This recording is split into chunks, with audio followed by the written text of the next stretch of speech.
For just £5 a month, you can get early access to all of our podcast episodes, copies of our script, access to further information, and that is just the tip of the iceberg. Head over to patreon.com/Sunday Night Mystery. £5 a month. That's cheaper than 15 minutes of parking at Bristol Airport. Yeah, I know, it's crazy, isn't it?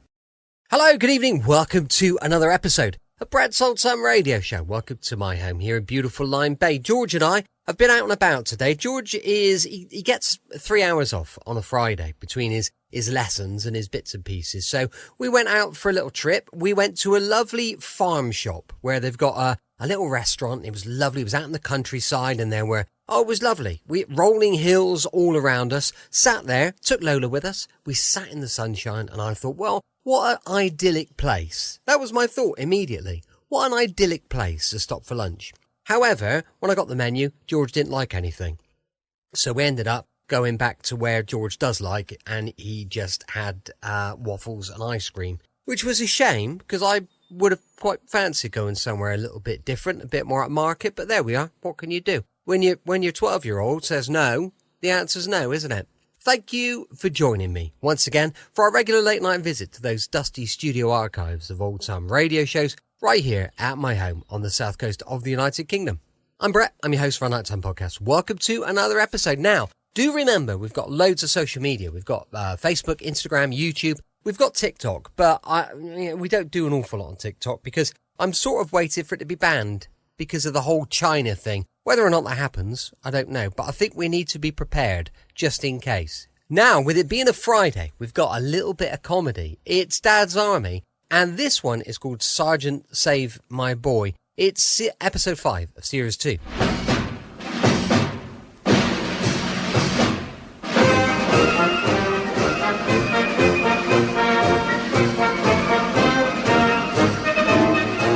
We present Arthur Lowe, John LeMessurier, and Clive Dunn in Dad's Army.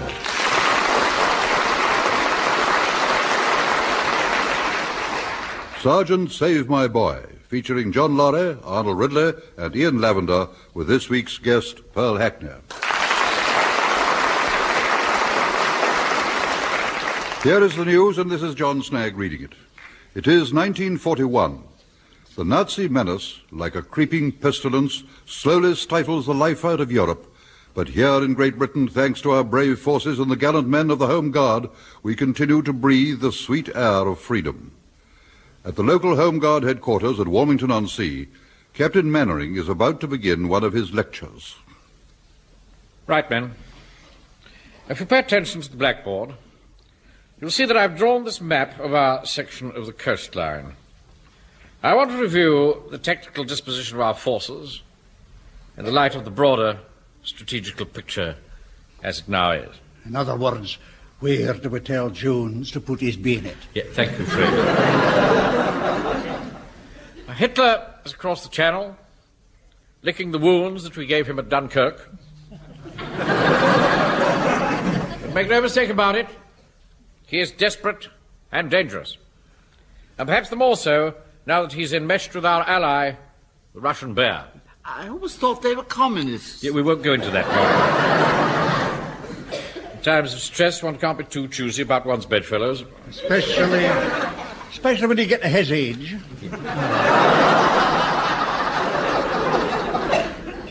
Now, we stand here, shoulder to shoulder, on the shores of dear old Blighty. In the middle, Jack Tar is ruling the waves, while in the sky above us are, of course... Seagulls. Well, yes, Jones, there are seagulls, of course, but I was thinking more of... Mr. Mannering. Pike, you're late on parade. Yeah, I'm sorry, sir. We'll fall in right away. Yes, sir. Far too much of this laxity going on. What do you say, Mr. Godfrey? There's too much laxity. It's a funny thing to be given a lecture about. Well, Pike, what have you got to say for yourself? My mum wouldn't let me have my tea until I tidied my room. Come without your tea? She won't let me come out without me tea. Well, from now on, I'm taking a very serious view of absence without leave. Take this man's name, Sergeant Wilson. Yes, sir. Now, as I was saying, the enemy is drawn up in their phalanxes. Yeah, have you taken his name, Wilson? Yes, sir. Well, I didn't see you write it down. Well, I don't have to write it down. I know it. Wilson, when I tell you to take a man's name, you must write it down so that you don't forget it. Well, I'm hardly likely to forget it, am I? I mean, I've known Frank Pike for 19 years. Sergeant Wilson, I'm not suggesting that you're going to forget his name. What you might forget is the fact that you took it. Do I make myself clear? Oh, yes, sir, yes. It doesn't make himself clear to me. Thank you. Now, as I was saying, what are you doing, Wilson? Well, I'm tying a knot in my handkerchief, sir. What for? To remind me that I took Pike's name. Wouldn't it be simpler to write it down? I don't have any paper, you see. But I should have thought that as the senior NCO, you would have had enough initiative to borrow a piece of paper. Has anyone got a piece of paper they can lend to Sergeant Wilson? No, I'm afraid not, no. Well, none of you? You said you didn't want us to have anything in our pockets when we came on duty. Only name, rank, and number. That was in case one of us might be captured. You did not wish us to give them any intelligence, sir. Aye, and some of us haven't got very much to give away. Why are you looking at me, Private Fraser? Oh, if the carp fits. That's insubordination, that's it. It's insubordination, All right, sir. all Yes, right. yes, all insubordination, sir. right, settle down. Now, where was I? Why don't you stick it on the board? Stick what on the board? Pike's name. Ah, yes. That's a very good suggestion. Thank you, sir. Write it on the board, Sergeant Wilson. All right, very good, sir. E-I-K-E. There now, how's that? I think it's very humiliating. Don't be a baby. What's the matter? I'll tell me mum and she won't give him his egg. Now, as I was saying, Hitler and his lackey Mussolini are here swarming over Europe, while we are manning our strong points, which are the Novelty Rock Emporium in the west, here, and Stone's Amusement Arcade in the east, here, with our advanced HQ at the Marigold Tea Rooms, here. Now we come to a very serious tactical point. It's quite on the cards that Adolf will have our positions taped. After all, we've been here for some time. He has air reconnaissance, photographs, espionage reports. He will observe our coming and our going. The point is, what are we going to do about it? Try not to go so often. Yes. All right, that'll do, Fraser. When we was in the Sudan, sir, we used to employ a little wrinkle. Oh, yes. See, them whirling dervishes discovered our headquarters. We used to shift them to an elsewhere. Then when they came at us with their assegais in the place where we wasn't, we used to fire at them from the place where we was. And after that, we used to go in with a cold steel, sir. They couldn't abide that, sir. Not up 'em, sir. No, sir. They didn't like it, sir. All right. Thank you, Joe. I haven't finished yet, sir. I think you made your point. He never lets you finish, you know. Now, what Jones was suggesting is, of course, standard military practice. Always surprise the enemy. And that is what I intend that we shall do. Hitler thinks we are here at the Novelty Rock Emporium and here at Stone's Amusement Arcade. But are we? No. Right. As from tonight, we shall be here.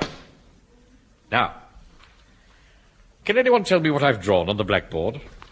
A little box with a dunce's cap on. No, Pike. It looks suspiciously like the Harris Orphans Holiday Home Hut. That's quite right. That's very good, Wilson. No, it's nothing, sir. Nothing at all. It is the Harris Orphans Holiday Home Hut. As you can see, it has a commanding position on the beach. 200 yards from the sea, good observation, all-round field of fire. And 3 dozen squealing kids. No, Fraser, no. The orphans were evacuated to a place of safety after Dunkirk. They used to wear those little blue aprons and straw hats. And they made the most wonderful sandcastles. I used to want to join them. They had such fun. Yeah, you're quite right, Mr. Godfrey. That's the place. Sissy and I invited 3 of them to tea once. We had cream buns. Oh, my, they did tuck in. Oh, I'd forgotten all about cream buns. Yeah, the Marigold tea rooms used to fill them with cream while you waited. You know, I always used to lick the sugar off first.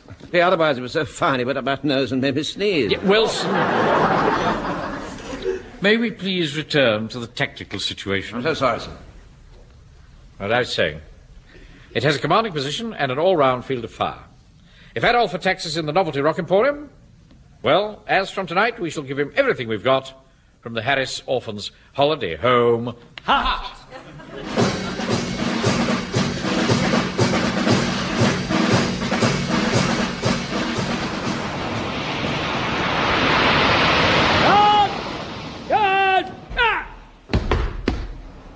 Evening, Captain Mannering. Guard post all present and correct, sir. Hi, Jones. Stand the men at ease. Like your commanding officer said, stand at 8. I thought Sergeant Wilson was in charge of the guard tonight. That's right, sir, and I'm second in charge of the guard. Where's Sergeant Wilson? Well, he was feeling a bit drowsy, so I told him to have 40 winks. 40 winks? Yes, he's over there on the bench. Oh, is he? The all clear hasn't sounded? He's the guard commander. He should be alert at all times. Well, it's all right, sir. I promised I'd wake him if there was an invasion. Well, I'll wake him soon enough. Wilson, wake up. Oh, Mavis, give it a rest. Wilson! Is there anything wrong, sir? Come outside, Wilson. What? And jump to it. All right, sir. Yes, of course, sir. Coming, sir. Now, here, Wilson. Yes, sir. You're supposed to show an example to the men. Right, sir. How can I expect them to be on their toes during an alert when you're fast asleep? Well, nothing was happening, sir. I was just having a little nap. You see, I've been having so many disturbed nights lately, what with the air raids and, one thing and another. Yes. Well, I'm not concerned with your excuses, if excuses they be. You're going to have to pull yourself together, Wilson. The others managed to keep awake. You'll have to do the same. Or stand down for somebody who can. Well, I'm sure, sir, if you're dissatisfied with my services, sir, I wouldn't dream of... That is all, Sergeant. Fraser, where have you been? Where do you think I've been? Patrolling the beach, of course. Oh, yes. Any sign of anything in our southern approaches? You mean the sea? Of course not. No Christian soul would venture out on a black night like this. It's too dark for a tomcat on heat. Yes, well, be that as it may. Don't take any chances. Keep a good lookout. Will there be a cup of tea on the way to help to clear my eyesight? Pike will be over with at any moment. Good. I'm going back inside now. Mr. Mannering, do you think we'll be getting some tea soon? Pike will be over soon, Godfrey. That's probably him now. Oh, Mrs. Pike. Hello, Mr. Mannering. Where's Arthur? Oh, what is it, Mavis? Ooh, Arthur. I had an awful time getting here. Oh. It's dark, and I swear someone was following me along the prom. Oh, really, Mavis? It's hardly likely, is it? Not everyone finds me unattractive, Arthur. Oh, no. I didn't mean that. Anyway, you see, in the dark and with the blackout, you look just as attractive as a... No, I'm sorry. I didn't mean that either. Frank forgot the biscuits. Where is he? He hasn't arrived yet, Mrs. Pike. Hasn't arrived? He left 10 minutes before me with the flask. What's happened to him, Arthur? Well, how should I know? He's only a baby. You should look after him better. Ooh, perhaps that prowler's got him. Don't distress yourself, Mrs. Pike. He's probably lost his way in the blackout. Perhaps he's becoming strangled with some lady follower, sir. I often did that when I was a young rip. Something's happened to him. I know something's happened to him. Captain Mannering! Captain Mannering! Coming, Fraser! What is it, Fraser? I thought I heard a faint cry, sir.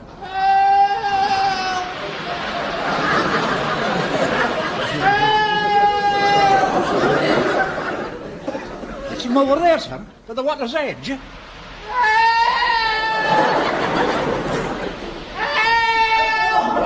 What is it? What's going on here? Absolute quiet, everybody.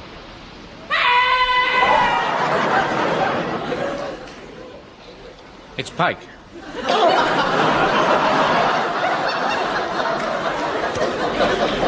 Oh, Arthur! It's all right, Mavis, all right. Are you all right?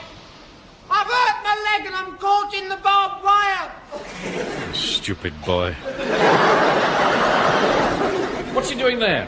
He must have missed his way and gone through the gap they leave open for the swimmers. Well, don't Don't leave him there in agony, Arthur. Go and help him back. Well, yes, of course I will, yes. I wonder if one of you would be so kind as to come and help me over the wire. I'd not try that if I was you, Sergeant. You'll be blown to little pieces before you've taken 10 paces from here. Good Lord, yes. The minefield. Arthur, he's in a minefield. Now, don't worry, Mrs. Pike. We'll have him back in no time at all. Wilson, go and get on the phone to the engineers. Tell them we need to have a path cleared. All right, sir. Right away. It's a miracle Pike wasn't blown up getting there. Permission to shout a short message of encouragement to Private Pike, sir. Yes, go ahead, Jones. Cheer up, Private Pike, and don't move a muscle, or you'll get blown to kingdom come. Poor boy. He must be awfully cold and wet out there. Oh, him with a delicate chest, too. Oh, you ought to take more care of him, Mr. Mannering. I'm waging war, Mrs. Pike, not running a clinic. Wilson, what news of the sappers? Well, they said they'd be along as soon as possible, sir. But they're rather busy at the moment, removing a landmine. I did say we'd be awfully grateful if they could get here just a teeny-weeny bit sooner. Why? How long are they going to be? About 3 hours. Well, you'll just have to wait. Serves him right. Teach him to be more careful in future. He'll drown. Yeah, what's that, Fraser? If you wait 3 hours, he'll drown. The tide's coming in fast. He's quite right, Mr. Mannering. Tide, you can't see that barbed wire. Oh, Arthur, you've got to save him. Save my boy, Arthur. He's too young to go. He's got all his life before him. Yes, Mavis, of course. Just give me time to think a bit. While you're thinking, the water's coming up and he can't swim. Don't panic. Private Pike, don't panic! Don't panic! If none of you will do anything, I'm going to get Frank. Stay where you are, Mrs. Pike. Don't panic! And Pike, Jones, don't panic! Go! Stop hopping about. Yes, sorry, sir. Hold on, Frank. Mother's coming. You'll never get there, Mrs. Pike. There are mines everywhere. Oh, but I must try. Oh, how about getting a boat and rescuing him from the sea? Salt Haven is the nearest. By the time we got back here, he'd already been drowned for an hour. Oh, no. Fraser.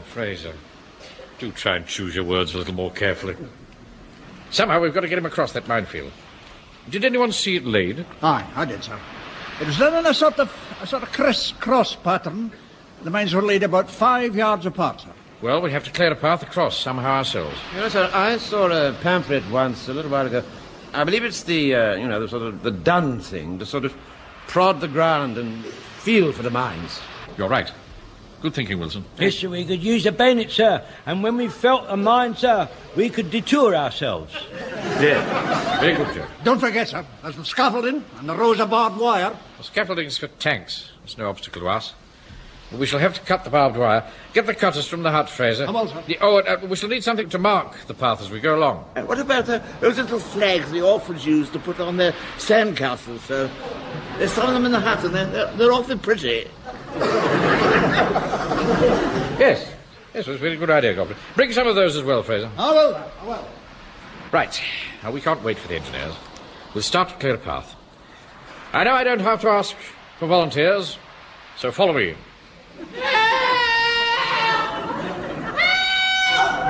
Hold on, Pike. We'll soon be with you. Are we all ready? Yep. Right. Stay close. Arthur, not you. What? Don't you go, Arthur. What are you talking about, Mavis? I couldn't bear to lose you both. Let the others do it, Arthur. Well, I can't do that. I mean, there are some things one just has got to do. I mean, otherwise, well, one isn't a man, is one? We've always managed somehow, Arthur. Wilson? We're coming, sir. What are you doing, Wilson? I'm sorry, sir. I'm just having a little chat with Mrs. Pike. Oh, there's no time for that sort of thing. Right, men. Now, we may have to carry Pike back, so we must clear a path wide enough for the two of us. Captain Man, sir, I would like to volunteer to clear a path wide enough for the two of us, sir. Your time will come, Jones. Let me do the prodding with the bayonet, sir. Let me do the prodding, sir. No. Sergeant Wilson and I will lead. Jones, you and Fraser will follow us. Aye. Godfrey will bring up the rear. Godfrey? Where's Godfrey? He's not here, sir. Not here? I don't understand. Do you know? It seems crystal clear to me. What are you trying to say, Fraser? It's just like I always thought. The first whiff of danger, and he's away like a scared weasel. You no call to say that, Private Fraser. Well, he's not here, is he? Mr. Manager, Private Godfrey is quite frequently in the habit of not being here on account of he gets caught short. Yes, of course. He catches up. Now, where's the torch, Wilson? I haven't got the torch, sir. I distinctly remember telling you to bring the torch. The word torch never, ever passed your lips. You know perfectly well that you're responsible for the torch. Excuse me, Mr. Mannering, but wouldn't this be it protruding from your behind pocket? Yes. Well done, Jones. Here are you. Shine it, Fraser. Aye, sir. Right. Good luck, everybody. Here we go. Now, everyone lie down on the sand. Now then, Wilson, prod the sand in front of you with your bayonet. Right. Like this. And before you crawl forward, make sure there's nothing there. I certainly will, sir. Soft here. Wilson, Yes. you needn't prod every inch of the sand. The mine is at least 8 inches across, you know. Yes, I know. I just thought it might pay to be rather cautious. Come on, move up. It's all right. I think it... Oh, no. No, it's all right. Permission to speak, sir. Yes, Jones? If it wasn't all right, we'd know by now. Yeah, thank you very much. Right, now let's start marking our route. Hand me a flag. What sort would you like, sir? Got Swiss ones, Norwegian, Dutch, or you can have this one, sir. I think this one's from the Isle of Man. That's not an Isle of Man flag. That's a swastika. Certainly not using that. Well, sir, what about this French one? That's red, white and blue. That's almost British. All right, that'll do. Right, Ben. Prod away. Mr. Mannering, sir! Yes, Pike. Don't be too long. The tide's coming in. We'll be as quick as we can. More flags, Jones. Yes, sir, yes, sir. Here you are, sir. Here you are.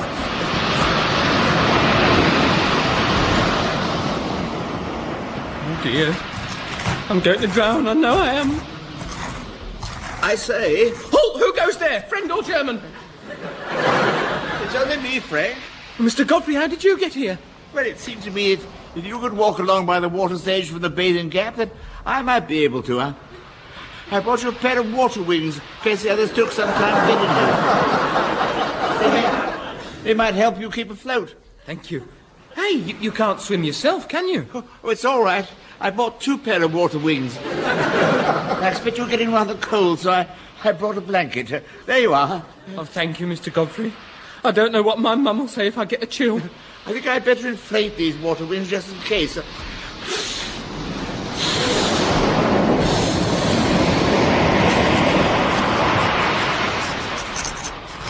Keep prodding, man. That's it. I expect Private Pike is getting a bit anxious. Yes, I expect you. Don't panic, Private Pike! Don't panic! Jones, what are you doing? Really, Jones, my nerves won't stand it. I've just given Private Pike a word of advice and encouragement, sir. Well, don't. Just shut up. What is it? Is Frank all right? What are you doing here, Mrs. Pike? Well, I heard this terrible cry. I thought something had happened to Frank. It's all right, Mavis, it's all right. It was only Jones getting a little over-enthusiastic. Well, it gave me a very nasty turn. Yes, I'm sorry about that, Mrs. Pike. Now, would you mind returning to the hut? We're in the middle of a very delicate operation. Right, man, keep prodding. Hello? Hello, there's something here. Could be a stone, I suppose. Clear the sand away. So, perhaps you can lift it. Be very careful, sir. Some of these things have booby trap devices to trap boobies. Don't be quiet.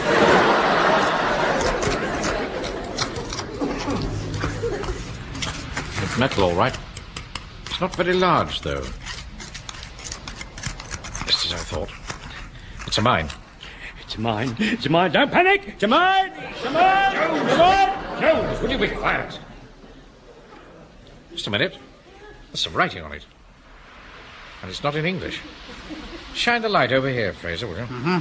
Can you make it out? Not nimlo ot emme clue. Must be Russian. I thought they were on our side. These are our mines. Oh, I suppose so they are. Dear, oh dear, one gets so confused, doesn't one?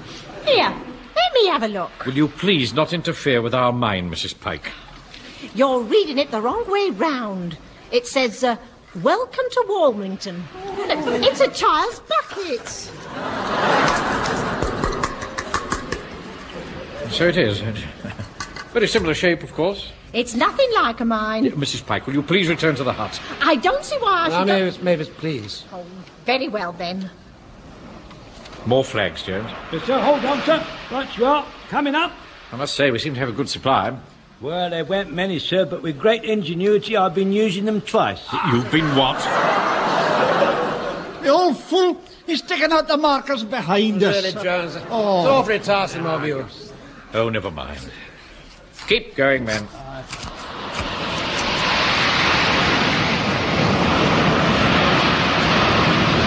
Nearly with you, Pike. Just got to get through this wire. Is that right? Just stay where you are, Pike. I can't do anything else, can I, Uncle Sergeant? I've got a piece of rusty barbed wire sticking in me bum. Don't be coarse, Pike. Give me the clippers, Fraser. Here you are. I'd like to volunteer to clip with the clippers, sir. Oh, do be quiet, Jones. I've never known him like this before, Mr. Fraser. He's worried, you fool. Why, has he got trouble at home, then? Nearly there. Could you clip the bit that's sticking into my you-know-what, please? Just a minute. Ooh, ooh. There. Oh, you've no idea what a relief that is. Can you crawl back with us now? I'll try, but my ankle's terribly painful. We should have brought a blanket to drag you. Excuse me, Mr. Manning. Would you care for a cup of tea before you start back? Godfrey, how did you get here? When I came along by the water's edge, I thought Pike might be rather frightened here on his own. But you might have been blown to pieces. Oh, yes, I suppose so. I'm afraid there's no sugar. It's back in the hut. Oh, and I brought a blanket. It's a very foolish thing to do, Godfrey. Damn brave, all the same. A man of steel. A man of steel. I always knew it. The water's getting awfully close, sir. Right then, Sergeant. You and me'll drag Pike back on the blanket. All right. And I'll lead the way, and I'll keep prodding, sir, in case you've overlooked a mine. Right. 1, 2, 3, heave! Oh, I'll be glad when my mum's got a poultice on it. Heave! It was sticking right in.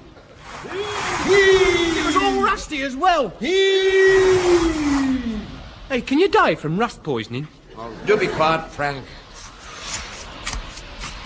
Wait a minute. I've struck something. Let me come through. Give me a bayonet, Fraser. Here, sir. Thank you. By Jove, it is something. Frank, are you all right? Yes, Mum. Oh, thank goodness. Mrs. Pike, I thought I told you to stay in the hut. I've got a message for you. The engineers have just been on the telephone. Oh, good. Are they on the way? They say they're too busy, and anyway, there's no need. There aren't any mines in this part of the beach. What? They didn't lay any mines. It's all clear here. So you needn't have gone to all that fuss lying on the wet sand and playing with those silly bayonets. Well, if there are no mines, what's this doing here? Good Lord. Good Lord. It is a mine. So it is. Oh. We must get away from here at once. But don't panic. That's right. Don't panic, anyone. Don't panic. We struck a mine. Don't panic. Women and children first. Quite right, Jones. Follow me.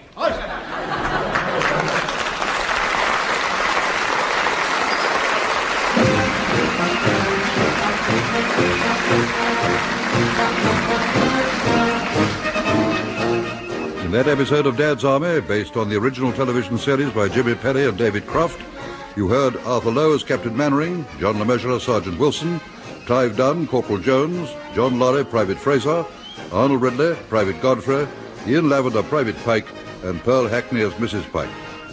Sergeant Save My Boy was adapted for radio by Michael Knowles and Harold Snowd and produced by John Dias.